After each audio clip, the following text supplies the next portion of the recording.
getting close to Tet. The traffic's really slowed down. I'm here at Highland Coffee today to talk about the third part of our series, The Founding Fathers Set Us Up for Failure. Part 3 is called A Very Small Target. In this final part of the series, we'll discuss exactly how we were set up and why there's really no solution in sight.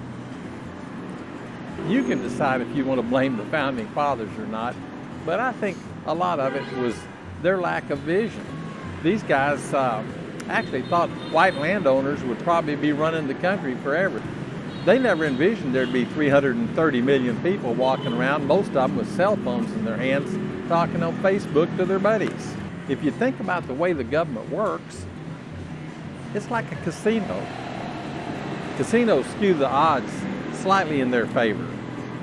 Enough so that people will play, but not enough so that they have the feeling that they can never win.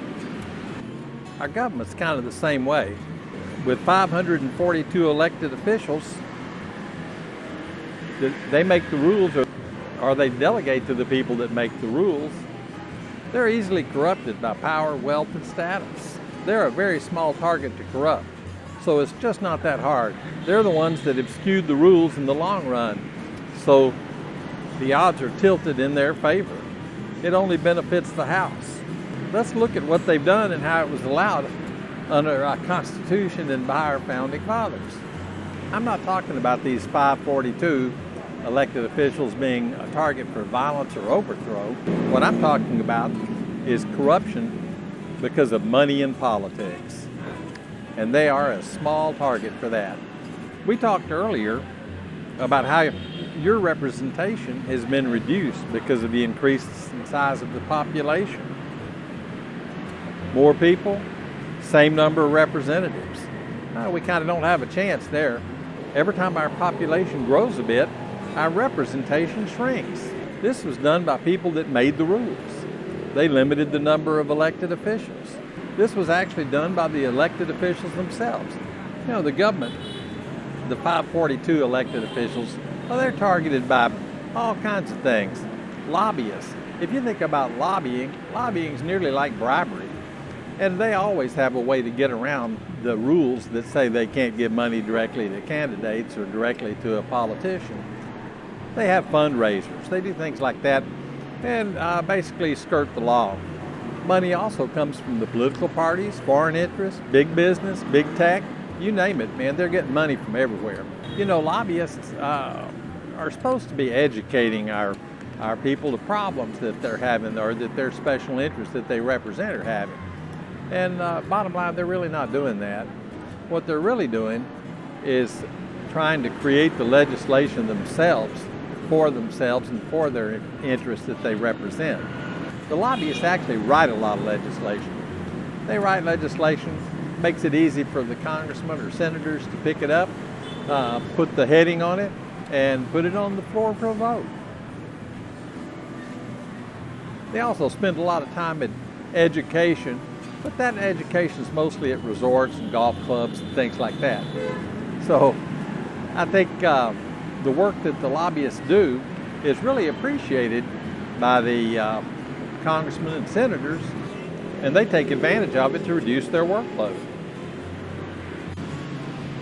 You know, the way money crept into our political system was kind of insidious. Basically what they do is they allow candidates for public office to accept campaign financing and funds from outside of their constituency. If the candidates were limited to human beings within their own constituency for their campaign money, there'd be a lot of difference in the way things are done. One of the biggest contributors to the problems that we have in the U.S. today is the civil service unions. Originally, unions were trade unions, craft unions. It was to protect the salaries and working conditions of people that actually produce things that we use. These were all craft unions. Well, I don't think that being a civil servant is exactly a craft. They don't produce anything. All they produce is rules, regulations, Xerox copies, emails, things like that. What do they produce? Nada. The original unions were the mouthpiece for the crafts. They negotiated with the owners of businesses, and they tried to negotiate for better working conditions and salaries for their members. That's a pretty noble ambition, I think. You know, the public service unions are the largest group of unions in the United States. And they don't produce anything. The other thing is, who do they negotiate with? Well, they negotiate with themselves. The people they negotiate with are members of government. And we, the people, are supposed to be the ones that own the government or run the government. But do we really? Nah, I don't think so. I think this is sort of like being the owner of the bank, the teller at the bank, and the bank robber all at the same time. But bottom line, all I'm saying is that money in politics, whether it be the unions, whether it be special interests, this was never intended to be the way the government was run. Well, let's talk about some of the mistakes that were made in the Constitution. How about birthright citizenship? Back in the old days, when everybody was an immigrant, they'd come to the United States, they'd have kids, well, they had to make them citizens. And so birthright citizenship kind of made sense. But nowadays, when a plane load of Hong Kong women come to the United States pregnant on a tour, all to have babies and then go home and take the babies home, who are now American citizens, that's probably not what was intended by the framers of the Constitution. Also, I don't think they intended for the children of illegal aliens to be citizens. This just probably was not part of the plan. And of course, the Founding Fathers never envisioned thousands and hundreds of thousands of people streaming into the country. They didn't have air travel. If you wanted to go to another continent, you went by ship. Wasn't easy, and it was expensive.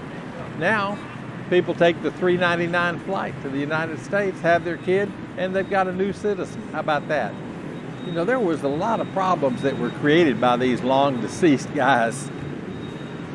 They possessed a lot of wisdom and experience, but they lacked the understanding of the greed and desire for self-preservation and enrichment that has existed in government.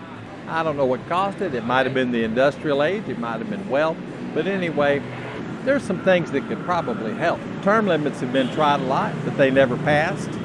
I think term limits is a good idea, but nobody ever talks about term limits except before elections.